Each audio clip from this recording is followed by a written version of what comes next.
Hai teman-teman, selamat datang di channel artikel YouTube. Channel pertama cerita Kenshin. Kali ini admin upload lagi ya. Makasih. Kisah pemuda kaya, anak bos besar, pemilik 73 perusahaan, yang menjadi cleaning service. Episode 475. Satu hari telah berlalu.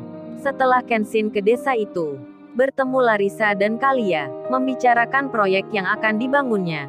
Kenshin pun kini menjalani aktivitasnya seperti biasa. Dirinya kerja kembali, sedang Kaori juga sama, tak ingin di rumah saja. Meski hamil, Kaori tetap bekerja. Temannya Lala sampai berkata, "Aduh Kaori, kamu kok rajin sekali. Padahal sudah jadi istrinya tuan muda, menjadi menantu yang punya perusahaan. Masa kamu nggak libur aja Kaori? Kan kamu sedang hamil muda."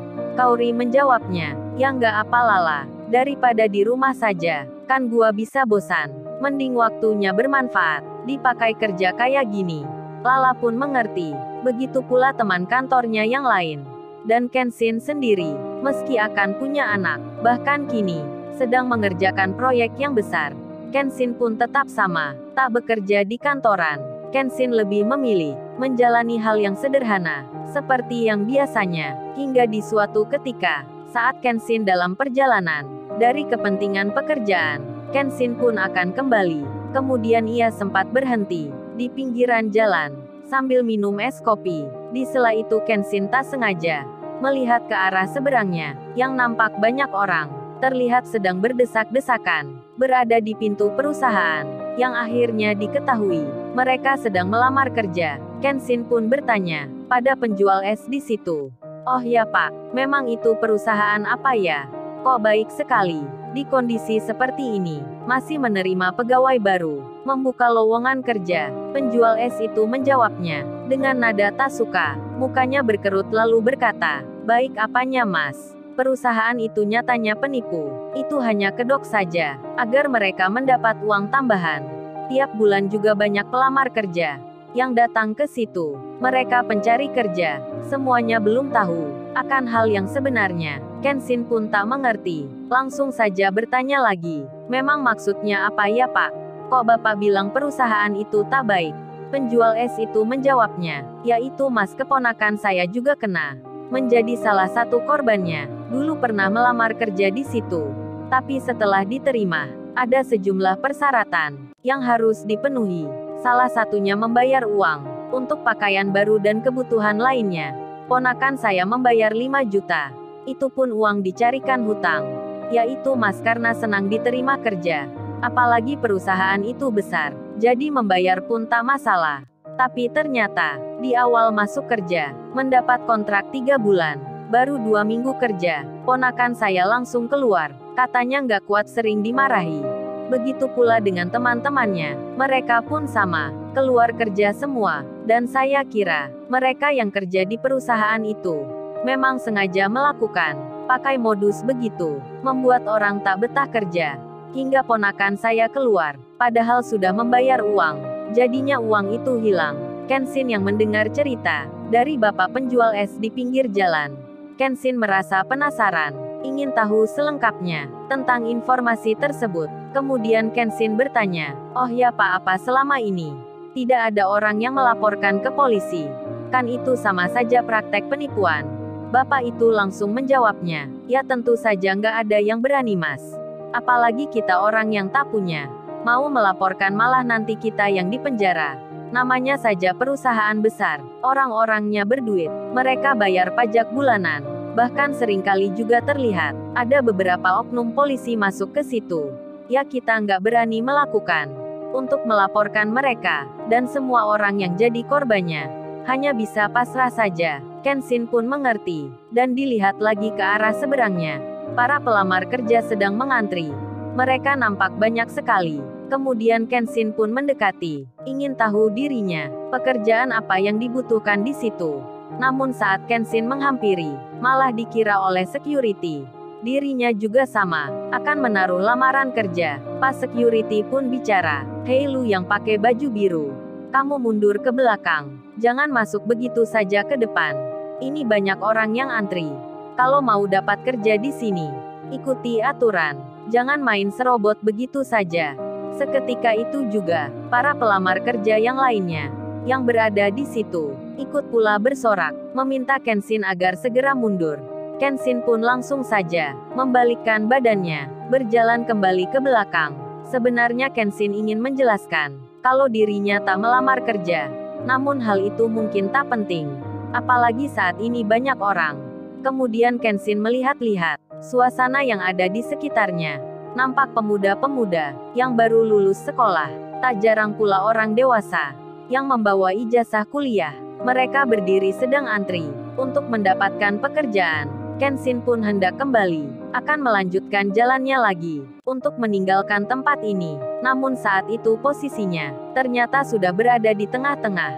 Karena banyak orang di belakangnya, para pelamar kerja yang baru datang. Kenshin pun tak bisa jalan, karena keramaian di situ, begitu padat sekali. Kanan kiri samping belakangnya, penuh sesak dengan orang yang berdiri. Hingga Kenshin terjebak, tak bisa menghindari, akan hal yang seperti itu. Kenshin pun bersabar saja, ia menunggu keadaan, seperti yang diinginkan. Namun 10 menit berjalan, bukannya berkurang orangnya, malah banyak lagi yang datang. Hingga pintu perusahaan dibuka. Mereka yang ada di depan, dipersilahkan masuk ke dalam. Seketika itu juga, mereka semua melakukan, termasuk Kenshin yang terkena dorongan, ikut pula masuk ke perusahaan.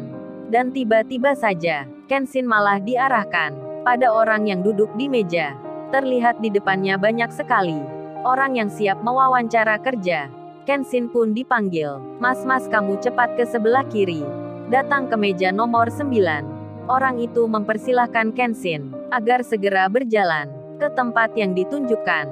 Kenshin yang mendengar itu, akhirnya mengikuti saja, meskipun dirinya tak punya tujuan melamar kerja. Kenshin pun menghampiri, sekalian ingin mengetahui tentang perusahaan ini. Apa benar seperti yang dikatakan Bapak yang tadi? Kemudian Kenshin terlihat duduk di meja interview, tanpa persiapan membawa ijazahnya. Kenshin pun ditanya tentang surat lamaran kerjanya. Kenshin menjawabnya, "Oh maaf Pak, saya tak membawanya." Dan orang itu malah berkata, "Oh jadi Mas kesini nggak bawa lamaran kerja? Apa memang ketinggalan? Ya sudah, itu tak mengapa. Besok saja menyusul nggak masalah." Dan Kenshin ditanya lagi, "Kalau gitu Masnya pingin kerja apa di sini? Karena ada banyak sekali yang ditawarkan. Mulai dari produksi pabrik, pembantu karyawan kantor, atau hal yang lainnya. Semuanya hampir ada tersedia. Kami membuka banyak lowongan kerja. Nanti kalau Mas ini kerjanya baik, kami akan memberikan jenjang karirnya yang lebih tinggi. Masnya nanti bisa naik jabatan, menjadi staf kantor seperti saya." Kenshin yang mendengar itu, jadi curiga dirinya, meski tak membawa lamaran kerja. Orang ini menerimanya. Kenshin pun menjawabnya, dengan asal bicara, "Oh ini Pak, maaf sebelumnya. Apa ada ya pekerjaan cleaning service di tempat ini? Saya mau pilih kerja yang itu." Seorang staf itu langsung menjawabnya, "Oh pekerjaan cleaning service? Ya tentu ada di sini. Kami sangat senang sekali kalau Masnya ini pilih kerja begitu. Tapi jangan khawatir, nanti saya akan mempromosikan agar Masnya bisa kerja di kantor. Anggap aja kerja cleaning service ini sebagai masa training." Dan seorang staf tersebut, yang diketahui bernama Pak Heru, nampak senang mukanya, karena dikiranya, yang sedang diwawancara ini, adalah pemuda biasa, yang datang dari desa. Permintaan kerjanya pun tak tinggi. Hingga Pak Heru dalam benaknya bicara, pemuda yang di depannya, pasti mudah dibohongi. Kemudian dirinya berkata, Pak Heru tersenyum lebar, sambil mengulurkan tangannya, mengajak Kenshin salaman. Pak Heru itu berucap, "Selamat-selamat Masnya, saya terima kerja. Besok pun silahkan memulai kerjanya.